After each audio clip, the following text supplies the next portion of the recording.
नमस्कार। आज मैं विकास शर्मा आज साइंस स्कूल में हूँ अविनाश जी के पास। तो आज हम जानेंगे स्कूल के बारे में कि साइंस स्कूल में क्या है जो हम जानते हैं, लेकिन साइंस स्कूल का पूरा जो बताएंगे कि साइंस में स्कूल में क्या है, इसकी फुल फॉर्म क्या है, इसमें क्या क्या चीज़ें हैं, यहाँ पे हॉस्टल फैसिलिटी भी है ना सर? जी। तो सर नमस्कार, पहले तो स्वागत है आपका। बहुत बहुत धन्यवाद। सर थोड़ा सा बताएं कि स्कूल के बारे में पहले तो। श्री सत्य साई एजुकेयर विद्या प्रतिष्ठान जो है वो एक पूर्णतः निःशुल्क विद्यालय है जी। और ये वर्ष 2010 से प्रारंभ हुआ। कक्षा 6ठी से 8वीं तक के बच्चों के लिए ये प्रारंभ हुआ था, जिसमें कुल 33 बच्चों ने अपना यहाँ पे प्रवेश किया, जिनको हम लोग अपने स्कूल के माध्यम से 33 करोड़ देवी देवता के रूप में मानते हैं जी। इस स्कूल की प्रारंभ जो है वो तो 2010 में हुआ, परंतु इसके विषय में जो चर्चाएं थी वो वर्ष 1981 में प्रारंभ हुई थी, जब हमारे धर्मशाला के कुछ लोग जो हैं वो पुट्टपर्ती प्रशांति निलम गए थे। उन्होंने भगवान श्री सत्य साई बाबा से एक हिमाचल में और खास करके धर्मशाला में एक पूर्णतः निःशुल्क रूप से विद्यालय चलाने के लिए बात कही थी, और उनके मन में था कि हम इस गांव के लोगों को या इस ग्रामीण प्रवेश के जो लोग हैं उनको पूर्णतः निःशुल्क पढ़ाएं। तो उस उद्देश्य से वहाँ पे बात हुई और उसके बाद उन लोगों ने प्रयास किया, परंतु वे पूरे जो कार्य जो रूप में नहीं आ सका।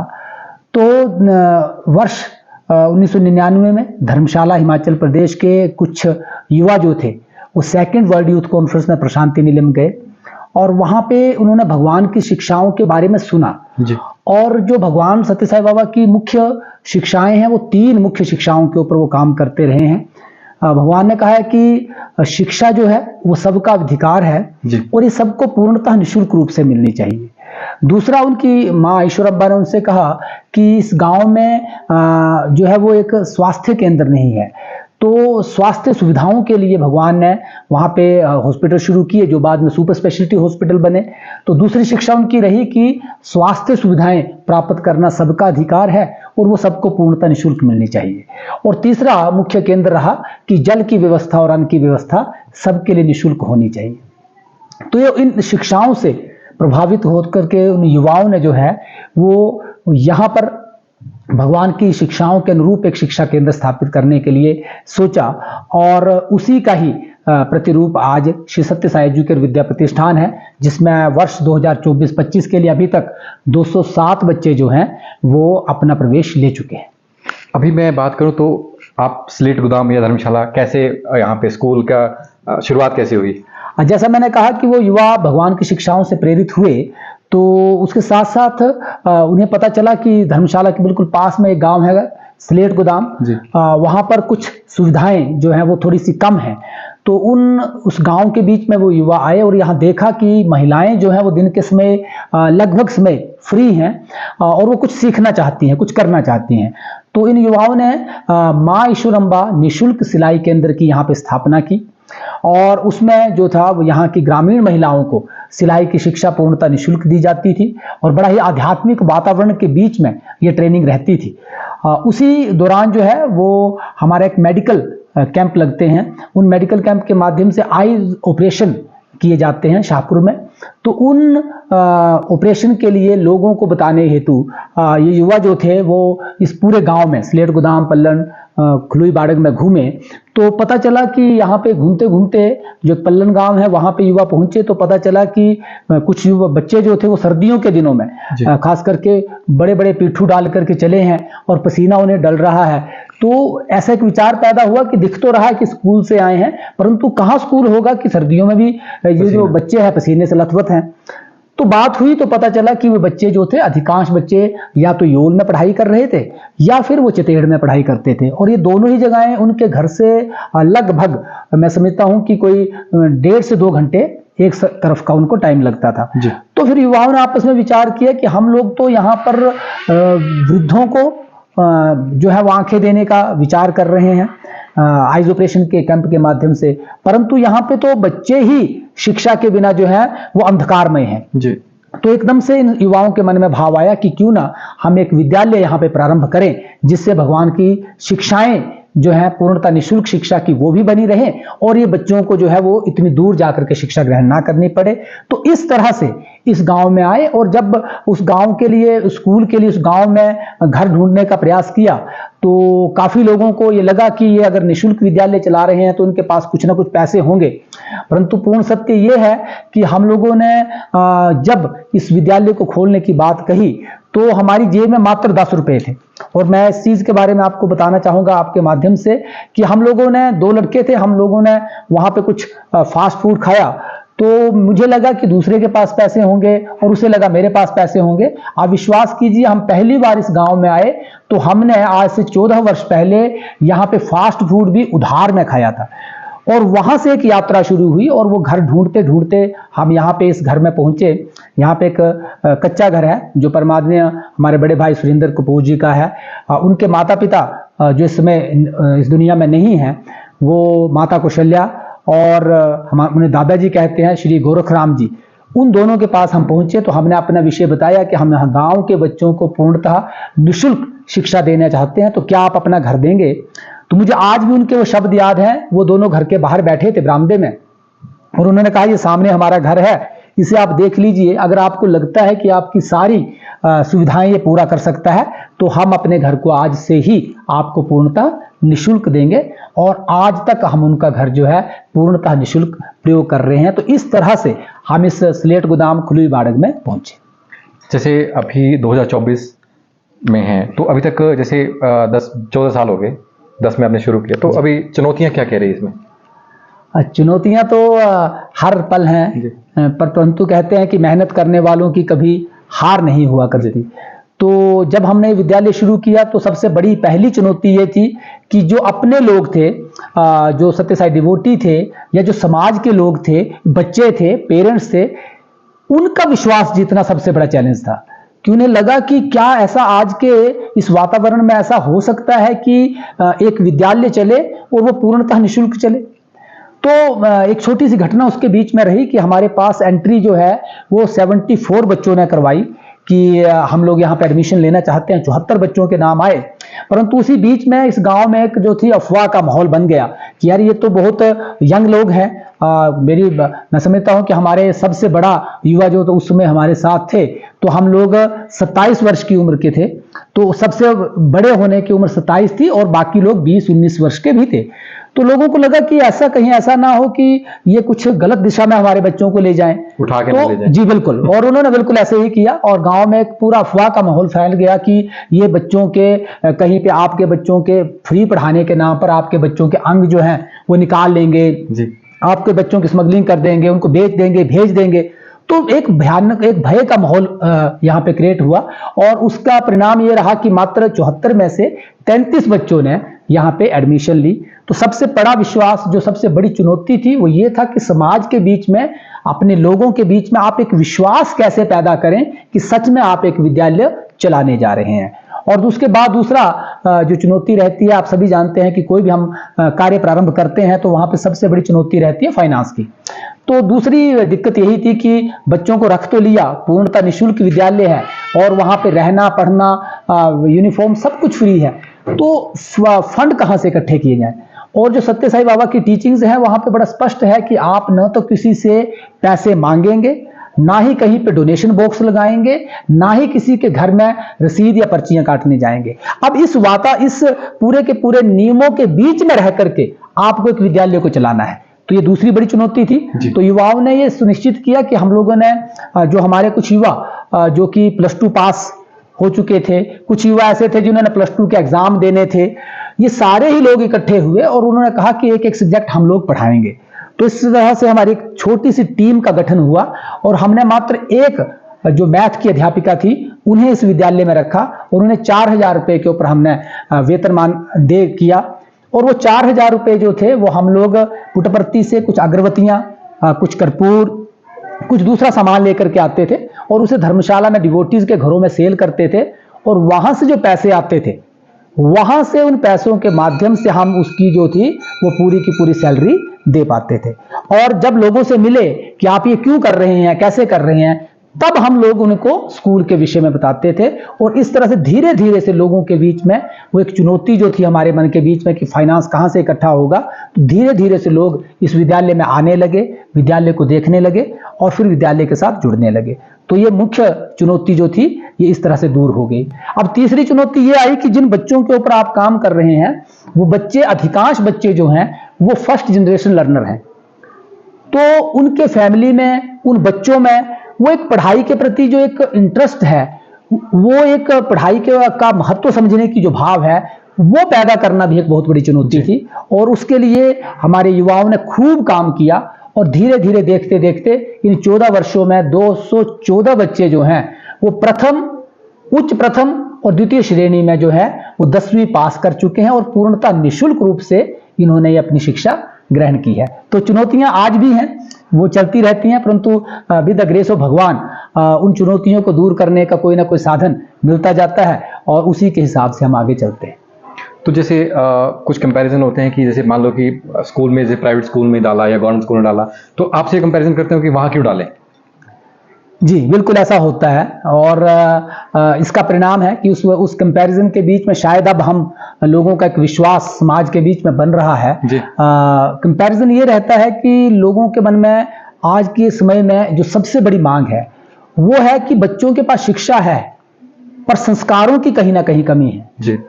बच्चे अपने माता पिता के प्रति, अपने बुजुर्गों के प्रति, अपने राष्ट्र के प्रति, अपने समाज के प्रति उतने निष्ठावान अब नहीं रह रहे हैं। तो लोगों को लगता है कि हमने शिक्षा दिलवानी है तो क्यों ना ऐसे स्कूल में दिलवाई जाए जहां पे इंडियन कल्चर और स्पिरिचुअलिटी और संस्कारों को सबसे अधिक महत्व दिया जाता है। तो हमारे विद्यालय में शिक्षा सहित संस्कार नहीं दिए जाते हैं, हम संस्कार सहित शिक्षा देते हैं। प्राथमिकता संस्कार की है, यहाँ पे जो प्राइमरी गोल है वो है संस्कार और जो सेकेंडरी है वो है शिक्षा। और भगवान सत्य साई बाबा का जो थॉट है उसके ऊपर हम काम करते हैं। स्वामी ने कहा the end of the education is build character. तो कैरेक्टर जो है उसमें मार्क्स का रोल नहीं है, कैरेक्टर के बीच में हमारे रिमार्क्स का रोल है।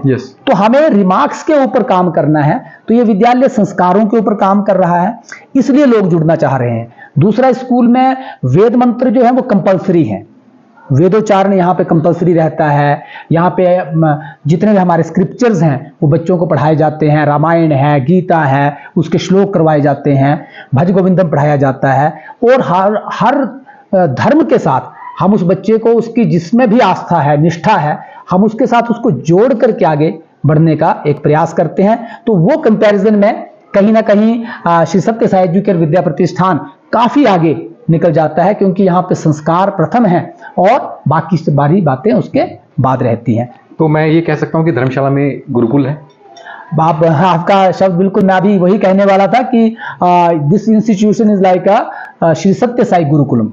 तो हम पूरी की पूरी गुरुकुल व्यवस्था के अनुसार पढ़ाई करवाते हैं। वेदम तो रहते हैं, भजन रहते हैं, उसके साथ साथ बच्चे अपना सारा काम जो है वो स्वयं करते हैं। जैसे हम लोग आदिकाल से देखते आए हैं, भगवान श्री राम अपने गुरु के पास जाकर के उनकी रखवाली का काम किया करते थे। उसके साथ साथ हम देखते हैं कि भगवान श्री कृष्ण जो हैं वो गैया चराया करते थे, खाना खुद स्वयं बनाया करते थे। तो उस तरीके से अगर हम देखें तो वही चीज स्कूल में है। यहाँ पे बच्चे अपना भोजन स्वयं तैयार करते हैं, बच्चे सफाई की व्यवस्था स्वयं सुनिश्चित करते हैं, हॉस्टल का सारा काम वे खुद करते हैं। इसके साथ साथ हमारा श्री सत्य साई गोकुलम है जहाँ पे गाय का काम भी जो है वो मुख्य तौर से बच्चे ही करते हैं। लकड़ियां काटने का काम, घास काटने का काम, रोटी बनाने का काम, ये सारे के सारे काम जो हैं वो बच्चे खुद करते हैं। और हम यहाँ तक बच्चे को तैयार करते हैं कि जो बच्चा इस स्कूल से 10वीं करके जाता है वो अपने घर में और अपने गांव में अगर 150-200 आदमी का खाना भी बनाना है तो वो किसी भी फंक्शन में वो खाना तैयार कर सकता है। हम कोशिश कर रहे हैं कि बच्चे की जो एक सर्वांगीण विकास की शिक्षा का उद्देश्य, जो सर्वांगीण विकास है, वो कहीं किताबों में न रह जाए, वो इंप्लीमेंट हो, वो दिखे समाज के बीच में, वो यहाँ प्रयास कर रहे हैं। और हम अमूमन स्कूलों में देखते हैं कि लिखा होता है come to learn and go to serve. तो इस स्कूल में हम वो करवा रहे हैं कि जब इस स्कूल से बच्चा पास आउट होकर के जाए तो वो भगवान सत्य साई बाबा की शिक्षा पर काम करे। Help power, hurt never, love all, serve all. क्योंकि हमारे पुराणों में कहा गया है कि अष्टादश पुराणेषु व्यासस्य वचनम द्वयम्, परोपकार पुण्याय पापाय परपीड़न, अर्थात जो हम परोपकार का हमारे अंदर भाव है उससे हमें पुण्य की प्राप्ति होती है, और जो हम दूसरे को मन वचन या कर्म के द्वारा दुखित करते हैं तो उससे पाप मिलता है। तो हम अपने बच्चों को इस तरीके से 5 मानवीय मूल्यों सत्य धर्म शांति प्रेम और अहिंसा का पाठ यहां पढ़ाने का प्रैक्टिकल वे के साथ प्रयास कर रहे हैं कि जब वो बच्चा बाहर जाए समाज के बीच में तो समाज उसकी तरफ जरूर देखे कि ये बच्चा संस्कार युक्त शिक्षा लेकर के कहां से आया है और इसका विजन क्या है। तो जैसे बच्चों यहाँ पे आना हो तो क्या प्रोसेस है या कैसे यहाँ पे बच्चे आ सकते हैं? हाँ बिल्कुल जी, ये बिल्कुल अच्छा प्रश्न है। इस विद्यालय में प्रवेश जो है वो जैसे मैंने आपको कहा कि पूर्णतः निःशुल्क शिक्षा है। यहाँ पे पढ़ाई जिसमें मैं यूनिफॉर्म की बात कर रहा हूँ, किताबों की बात कर रहा हूँ, कॉपियों की बात कर रहा हूँ, स्टेशनरी की बात कर रहा हूँ, रहना जिसमें कपड़ों की बात कर रहा हूँ, खाने पीने की बात कर रहा हूँ, वो पूर्णतः निःशुल्क है। किसी भी प्रकार का कोई भी फीस के नाम पर या किसी भी मानदेय के रूप पर यहाँ पर पैसे नहीं लिए जाते हैं। यह एक बात बिल्कुल ठीक है। दूसरा जो है कि यहाँ पे एडमिशन कैसी ली जाए, तो उसके लिए क्लास 1 से लेकर के 5वीं तक यहाँ पर कोई टेस्ट नहीं है। जो भी बच्चा आता है अपनी सीट्स के हिसाब से हम उसको बड़े आराम से एडमिशन दे देते हैं। जो बच्चे कक्षा 6ठी से आते हैं, क्योंकि काफ़ी लोग इसमें इंटरेस्टेड रहते हैं तो हमें अपनी सीट्स के ऊपर ध्यान केंद्रित रहता है, तो उसमें हम लोग एक छोटा सा टेस्ट जो है, जो पिछली क्लास उस बच्चे ने पास की होती है उसका एक टेस्ट लेते हैं और हल्का सा बच्चे का इंटरव्यू लेकर के और माँ बाप का इंटरव्यू लेकर के कि क्यों वो स्कूल के साथ जुड़ना चाहते हैं। क्या वो निःशुल्क शिक्षा के लिए स्कूल से जुड़ रहे हैं, या वो अपने बच्चों को संस्कार युक्त शिक्षा देने के लिए जुड़ रहे हैं, या वो इसलिए जुड़ रहे हैं कि हमारे बच्चे भी कल को सनातन धर्म के ऊपर अपने आप को चलाते हुए मानवीय मूल्यों के ऊपर चलते हुए समाज के लिए कुछ कर पाए जी। और वो चाहे डॉक्टर बने, इंजीनियर बने, टीचर बने, सिंगर बने, वो समाज के लिए क्या रिटर्न करे, उस भाव से वो स्कूल के साथ जुड़ रहे हैं। तो इस छोटे से एक इंटरव्यू के साथ हम उस बच्चे की यहाँ पे एडमिशन करते हैं और पूर्णतः उसको निःशुल्क रूप से यहाँ पे शिक्षा देते हैं। तो एक क्लास में कितने कितने बच्चे होते हैं?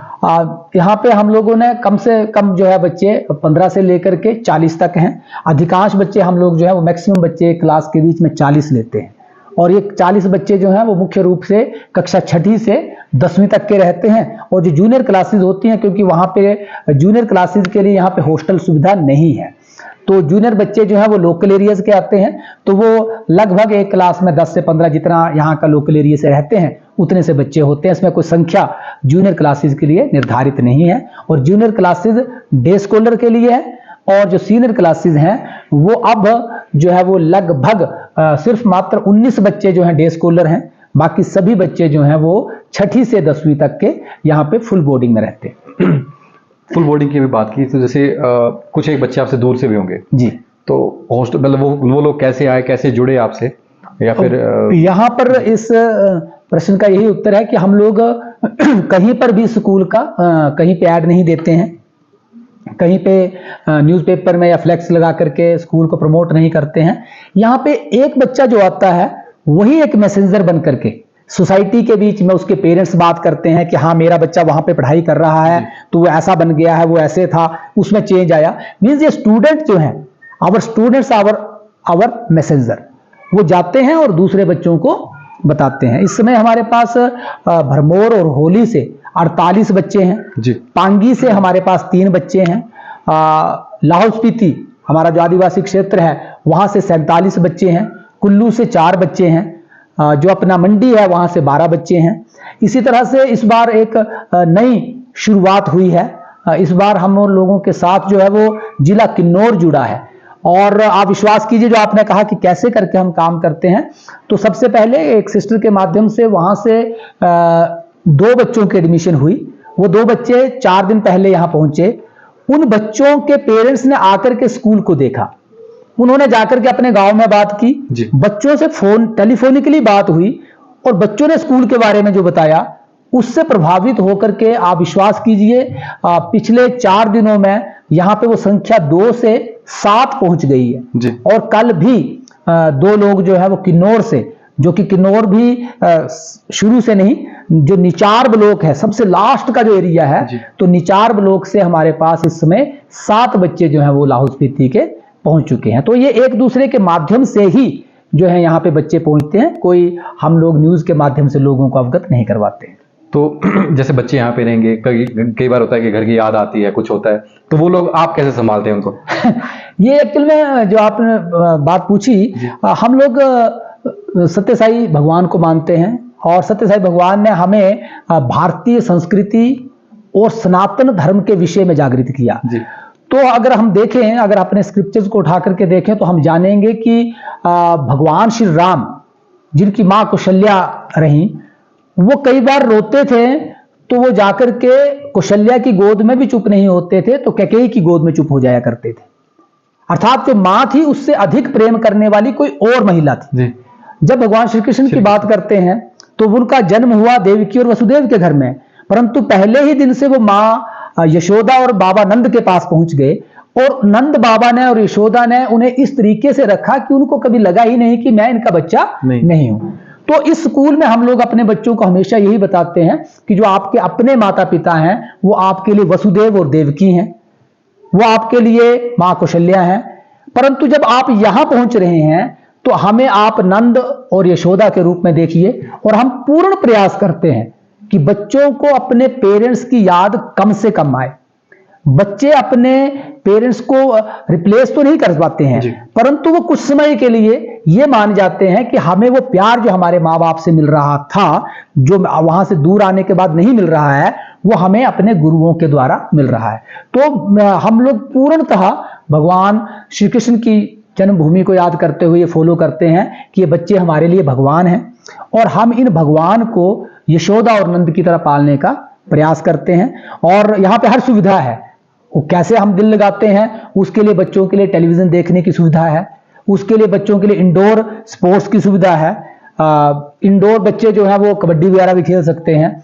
यहाँ पर ग्राउंड है जहाँ पे नाइट मैचेस भी रहते हैं जी। तो वो भी सुविधा यहाँ पे उपलब्ध है। इसके साथ साथ हर बच्चे के लिए कल्चरल एक्टिविटी, उसे किसी ना किसी डांस में पार्टिसिपेट करना कंपलसरी होता है, चाहे वो फोक में करे, चाहे पंजाबी में करे, चाहे वो वेस्टर्न में करे। उसी तरीके से बच्चों को किसी ना किसी सिंगिंग में जाना कंपलसरी रहता है। तो इन सारी विधाओं के रूप में हम बच्चों को इतना व्यस्त रखते हैं कि वो बच्चा जो अपने पेरेंट्स के सामने भी अपने मन का भाव नहीं बता पाता था कि मेरा दिल कर रहा है, मैं नाचना चाहता हूं जी, तो जब वो बोलते हैं हम तभी से ही म्यूजिक शुरू कर देते हैं। तो इस तरीके का एक जो हमारे राइट टू एजुकेशन एक्ट की बात करें या हमारी जो नई शिक्षा नीति है उसकी बात करें, उसमें कहा गया प्ले वे तरीके से बच्चे को पढ़ाना है कि बच्चे को पढ़ाई बोझ ना लगे।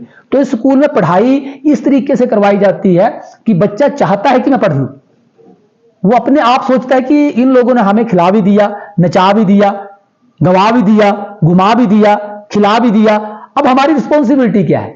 तो वो एक सहज भाव जो है बच्चे के अंदर, एजुकेयर मीन्स वो उसके अंदर जो छिपा हुआ है वो अपने आप बाहर निकलना शुरू हो जाता है। और बच्चे धीरे धीरे इस तरीके से जो पहले बच्चे यहाँ पे 5-5-6 दिन रोते हैं, उसके बाद समय ऐसा आ जाता है कि जब वो घर वाले उनको लेने के लिए छुट्टियों पे आते हैं तो वो प्रयास करते हैं कि हम घर ना जाएं, या जाते हैं तो हमारे साथ ऐसे चिपक करके रोते हैं कि मान लो सच में लगता है कि कोई माँ बाप अपने बच्चों से दूर हो रहे हैं। तो इस तरीके से बच्चों का हम दिल लगाने का प्रयास करते हैं। तो जैसे कि कल्चरल एक्टिविटीज़ में भी आपके बच्चे बाहर जाते हैं जी, तो वो भी आपने अचीव किए हुए हैं, तो कहाँ कहाँ आपके बच्चे बाहर गए हुए हैं? जैसे यहाँ सबसे खूबसूरत बात यह है कि हमारे स्कूल में कल्चरल एक्टिविटी का एक स्पेसिफिक टीचर नहीं है, अपने विद्यालय के अध्यापक अध्यापिकाएं ही इस काम को करते हैं। पर आप विश्वास कीजिए कि उसके बाद भी हमारे विद्यालय ने 3 बार जो है वो पूरे के पूरे हिमाचल में जाकर के फोक डांस में हमारे लड़कों ने 3 बार जो है वो द्वितीय स्थान जो है वो पूरे राज्य स्तर में पाया, बिना डांस टीचर के होने के बाद, जहाँ पे हजारों स्कूलों से रिफाइन होकर के बच्चे पहुंचते हैं। दूसरा हमारा जो 1 एक्ट प्ले है जी, उसमें हम लोग पूरे हिमाचल में 3 बार के विनर हैं। अभी भी करंट में पूरे हिमाचल में जो 1 एक्ट प्ले है वो हमारे ही विद्यालय का जो है वो विनर है। तो उसके साथ साथ जो है वो हमारा फोक सॉन्ग वो भी हमारे स्टेट स्तर तक पहुंचते हैं। हमारे जो सिंगिंग के कार्यक्रम हैं वो भी आगे जाते हैं।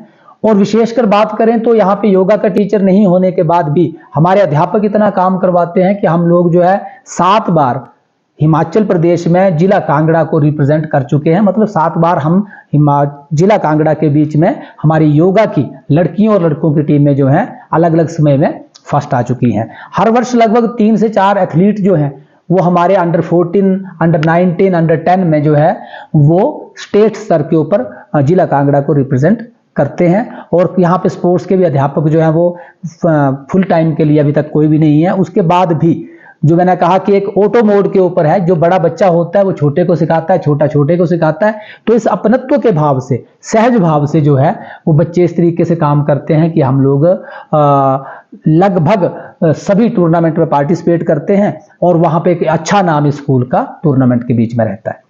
तो एक डे मतलब पूरे दिन की क्या व्यवस्था रहती है कि बच्चा कब उठेगा, कब सोएगा, क्या व्यवस्था रहती है? पूरी एक गुरुकुल की व्यवस्था है, टाइम सुनिश्चित है। ठीक 5 बजे हम यहाँ पर मोटिवेशनल भजन जो है वो प्ले करते हैं, जिसे बच्चा 5 बजे अलार्म के रूप में लेकर के चलता है कि अब उठने का टाइम हो गया है। और 5:15 तक सभी बच्चे उठ करके फ्रेश होने का काम कर लेते हैं। 5:20 के ऊपर हम ठीक जो है रोज ओंकारम का 21 बार ओम का उच्चारण करते हैं और उसके बाद सुप्रभातम गाते हैं। सुप्रभातम गाने के बाद प्रतिदिन की अलग अलग व्यवस्था रहती है। सोमवार के दिन हम सूर्य नमस्कार और योगा करते हैं। मंगलवार के दिन हमारे बच्चे जो हैं वो एक्सरसाइज करते हैं। बुधवार के दिन जो है वो हमारे बच्चे, जिसको हम जॉगिंग बोलते हैं, उसके लिए निकल जाते हैं। वीरवार के दिन हमारे बच्चे जो हैं प्रातःकाल 5:30 बजे से लेके 6:15 बजे तक जो है नगर संकीर्तन करते हैं, भजन गाते हुए जाते हैं और वापस यहाँ पहुंच जाते हैं। शुक्रवार के दिन जो है वो हम लोगों बच्चों को जो है स्पोर्ट्स के लिए देते हैं, वो अपनी मनपसंद की खेल खेलता है 6:30 बजे तक। और शनिवार के दिन जो है वो हमारे बच्चे स्वाध्याय करते हैं, मतलब किसी भी अपनी जो पढ़ाई की पुस्तकें हैं उनके अलावा किसी भी धर्म विशेष की हो, किसी भी गुरु की हो, वो अपने लिए फ्री रहता है कि मैंने स्वाध्याय करना है, कि मैं इन किताबों के साथ जुड़ करके आगे करूं। और रविवार के दिन हम बच्चों को हर काम के लिए बिल्कुल फ्री रखते हैं कि आपने जितने बजे कैजुअल मूड से उठना है उठिए, कोई इश्यू नहीं है। तो इस तरीके से हमारा कार्यक्रम रहता है। 6:30 बजे से लेकर के 7:30 बजे तक बच्चे पढ़ाई करते हैं और उतनी देर में कुछ बच्चे फ्रेश हो जाते हैं। ठीक 7:30 बजे गर्ल्स का जो है वो ब्रेकफास्ट रहता है और 8 बजे लड़कों का ब्रेकफास्ट रहता है। और उसके बाद से वो 9 बजे तक तैयार होकर के ठीक 9 बजे स्कूलिंग होती है। 9 बजे से 3 बजे तक जो है वो सब्जेक्ट स्कूलिंग रहती है। और 3 बजे से 4 बजे तक जो है बच्चों को एक्स्ट्रा कोकुलर एक्टिविटी जो है, सिंगिंग का, डांसिंग का, जो भी वो योगा वगैरह करना चाहता है उसके लिए 1 घंटे का टाइम रहता है। और 4 से 5 बजे तक जो है वो हम उनको आध्यात्मिक शिक्षा से जोड़ने के लिए अलग अलग एक्टिविटी करवाते हैं। तो 5 बजे उनका स्कूल जो है वो ऑफ होता है। उसके बाद हल्का सा बच्चों को स्नैक्स ब्रेक रहती है और उसके बाद 6:30 बजे तक उन बच्चों का अपना टाइम रहता है। जो सोना चाहता है, जो रेस्ट करना चाहता है, कपड़े धोना चाहता है, वो अपने लिए उसका टाइम रहता है। और 6:30 बजे से बच्चे फिर से जो है वो पढ़ाई प्रारंभ कर देते हैं। 7:30 बजे तक पढ़ाई रहती है। 7:30 बजे से फिर से उसी तरीके से डिनर की व्यवस्था रहती है। और डिनर के बाद जो है वो बच्चे फिर 10 बजे तक पढ़ाई करते हैं। 10 बजे लाइट्स ऑफ हो जाती हैं और बच्चे रात्रि प्रेयर करके जो है वो सो जाते हैं। तो ये एक पूरे दिन का करिकुलम रहता है। 12:30 बजे दोपहर को साथ में भोजन रहता है। यहाँ पे व्यवस्था है कि भोजन से पहले भी बच्चे जो हैं वो भगवत गीता के 2 श्लोकों का उच्चारण करके खाना खाते हैं। प्रातःकाल उठते हैं तब भी बच्चे अपने हाथों को देख करके इंडियन कल्चर के अनुसार प्रेयर करते हैं। धरती के ऊपर पहला पैर रखते हैं तब भी बच्चे प्रेयर करते हैं।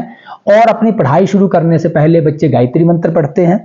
हर कक्षा के बाद जो हमारी कक्षाएं रहती हैं उसके बाद बच्चा थोड़ा सा थक जाता है, तो अब ये व्यवस्था की गई है कि हर 2 पीरियड के बाद जो है एक ब्रेक, जिसको हम लोग लेकर के चलते हैं, वो मेडिटेशन का एक पैक रहता है। यहाँ पे प्ले किया जाता है म्यूजिक और वहाँ पे सभी बच्चे और अध्यापक जो है वो ध्यान करते हैं। तो उसके बाद वो 1.5 घंटे के पीरियड के बाद वो फिर से फ्रेश अपने आप को महसूस, पावर नैप उनको एक मिल जाता है। तो वो मेडिटेशन स्कूल में उस तरीके से कंपलसरी रहती है। और इसी तरीके की व्यवस्था के साथ जो है वो बच्चे जब रात को सोते हैं तो सोने से पहले भी वो रात की एक व्यवस्थित प्रार्थना है उसको बोल करके और 5 मिनट तक जो है वो एक स्पिरिचुअल लिटरेचर को पढ़ करके बच्चे जो हैं वो सोते हैं।